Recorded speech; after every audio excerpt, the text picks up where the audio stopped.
Di sebuah desa yang sederhana, tinggallah seorang pemuda bernama Ilham. Sejak kecil, ia dikenal sebagai anak yang rajin dan rendah hati.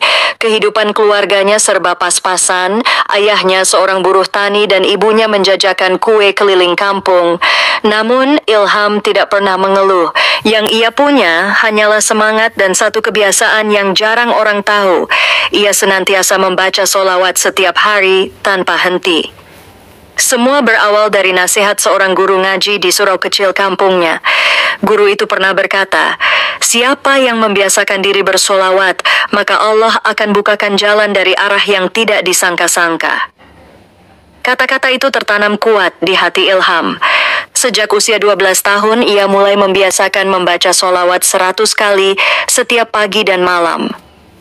Tahun-tahun pun berlalu. Setelah lulus SMA, Ilham tidak bisa melanjutkan kuliah karena biaya. Ia bekerja sebagai tukang cuci motor di kota kecamatan. Gaji pas-pasan, hidup ngekos, namun satu pun hari tak ia lewatkan tanpa membaca solawat. Ia percaya, rezeki akan datang kepada yang sabar dan bersyukur. Suatu hari saat sedang mencuci motor pelanggan, Ilham menemukan sebuah dompet terjatuh di dekat selokan. Di dalamnya ada kartu identitas dan uang dalam jumlah besar.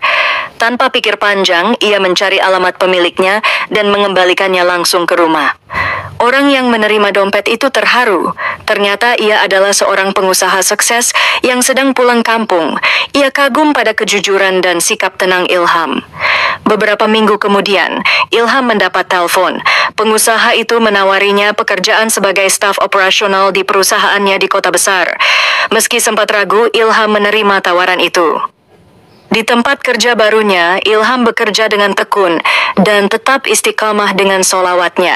Ia bahkan mulai mengajak teman-temannya di kantor untuk bersama membaca solawat setiap pagi sebelum memulai pekerjaan.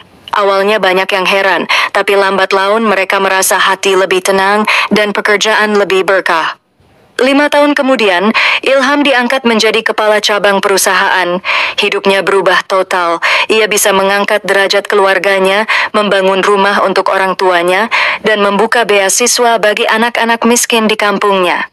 Dalam sebuah wawancara media lokal, ketika ditanya apa rahasia kesuksesannya, Ilham hanya tersenyum dan berkata, "Saya tidak punya apa-apa, saya hanya punya keyakinan pada solawat. Di setiap langkah saya titipkan nama Nabi Muhammad dan Allah yang membukakan jalannya." Kini Ilham dikenal bukan hanya sebagai pemuda sukses, tapi juga sebagai sosok yang membumikan solawat di kalangan anak muda. Ia rutin mengadakan majelis solawat, membagikan kisah hidupnya, dan mengingatkan orang-orang bahwa keberkahan sejati bukan hanya dari kerja keras, tapi juga dari hati yang terhubung dengan Allah dan Rasul-Nya.